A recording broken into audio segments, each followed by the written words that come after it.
Some places are planned months, sometimes even years in advance, and then there are places that simply appear in your plans by accident. Krakow was one of those places for us. We came here almost by chance, as a stopover on our journey. We only had a couple of days, and honestly, we didn't expect too much from them. But sometimes, a city doesn't need much time to make an impression. Krakow turned out to be exactly the kind of place we love. Beautiful, unhurried, slightly romantic, and somehow very easy to feel comfortable in.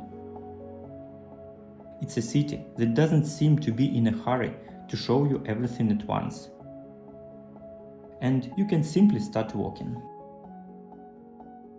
And probably the best place to start is the Main Square.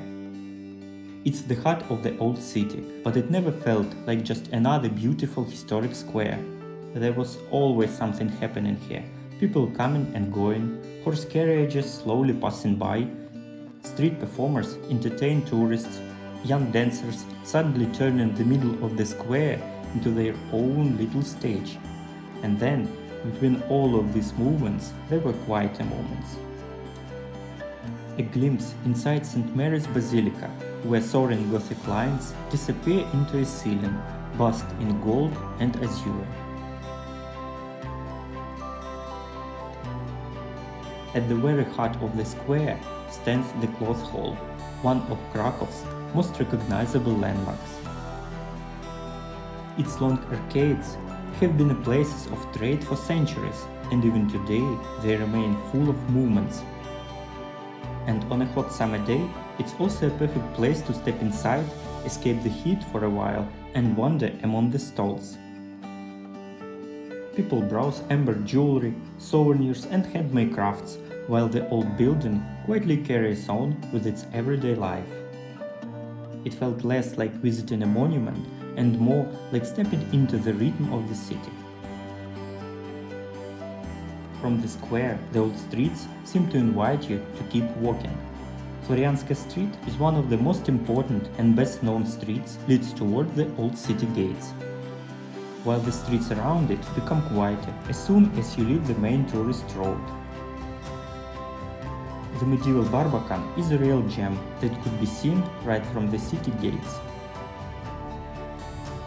You don't really need a plan here, and this is probably what I like most about Krakow.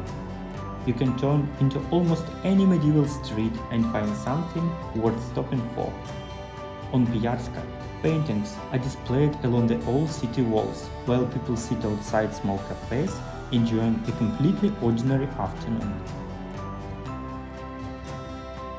And on Grodzka, students sit on the cathedral steps, sketching the buildings around them.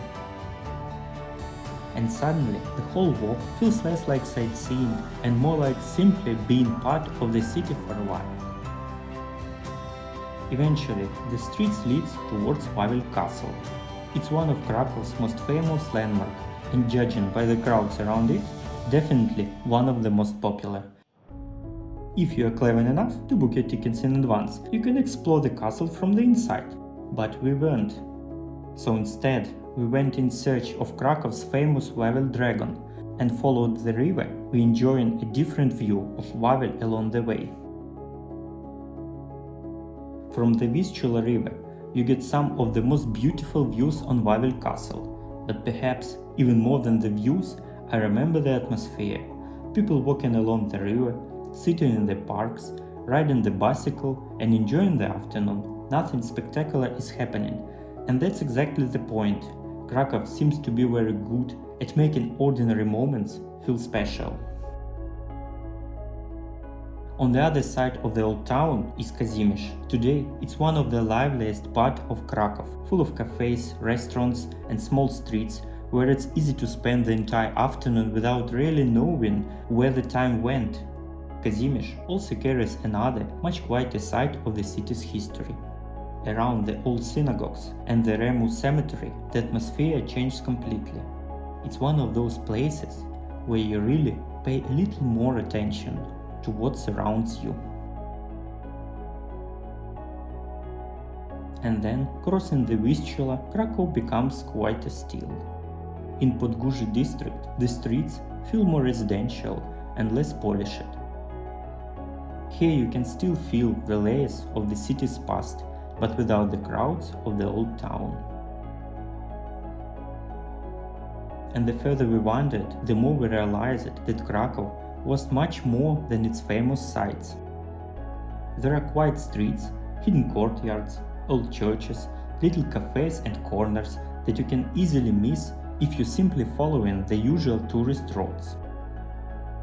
Even in the middle of the old town, you can sometimes turn away from the crowds and suddenly find yourself almost alone. And perhaps that's why a couple of days didn't really feel like enough. And when the day finally ends, the city doesn't lose its charm. The same streets, the same squares, the same buildings look completely different in the evening. The crowds became smaller, the city slowly began to glow, the old streets became quieter, and for a moment, Krakow feels less like a destination and more like a place you have simply been lucky enough to discover.